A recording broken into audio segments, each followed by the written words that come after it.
So, ngayon mga boss, ang ituturo ko naman ay kung paano mag-change sa IMEI sa B315S936 gamit ang cellphone. So, bago ang lahat, connect muna tayo sa 936 natin. Ay, yan, wait lang.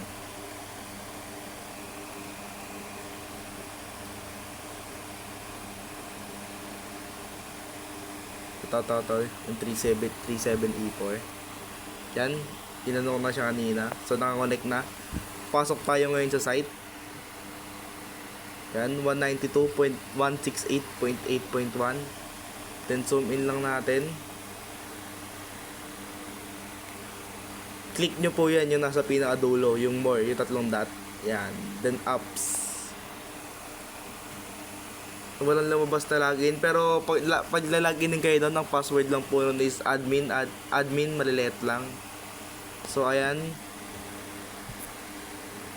Dito, sa Pocket Wi-Fi, PLD Racket SIM, may dalawang number dyan. Ayan, may kamo. So, pili lang kayo dyan kahit ano sa dalawa. So, halimbawa, ito napili ko yung nasa unahan. Press hold nyo lang siya. Yan, magaganyan siya.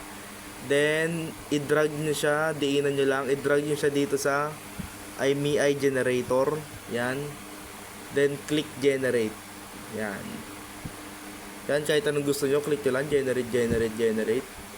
So, kung may nagustuhan ako yung IMEI, press hold nyo lang ulit.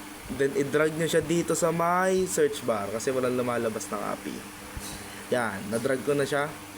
So, press hold ulit. May lalabas. I-copy natin siya. Then, X, back. Then, i-click nyo itong system. Dito, to. Yan. Then, click device information. Ito, zoom in natin. Yung makikita nyo, yung IMEI na yan. May change sa IMEI. Burahin nyo lang po yung dating IMEI dyan. Burahin natin siya. Yan.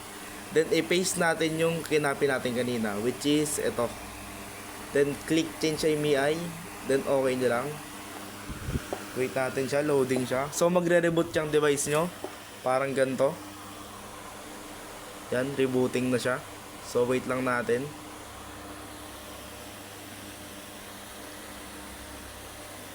Yan, rebooting pa siya.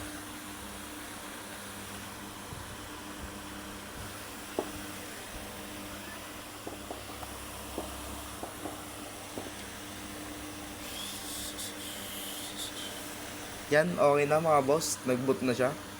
So, connect ulit tayo.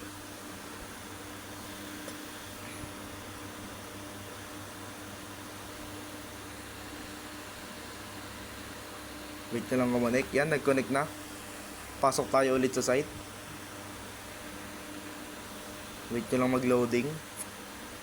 Then, click nyo lang yung information. Admin lang na maliliit yung password nyan.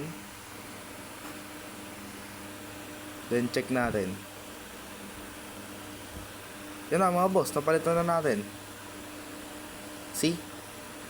Ayan yung ano kanina. Ayan yung email na pinaste ko kanina. So, ayun lang mga boss. Sana nakatulong. Salamat.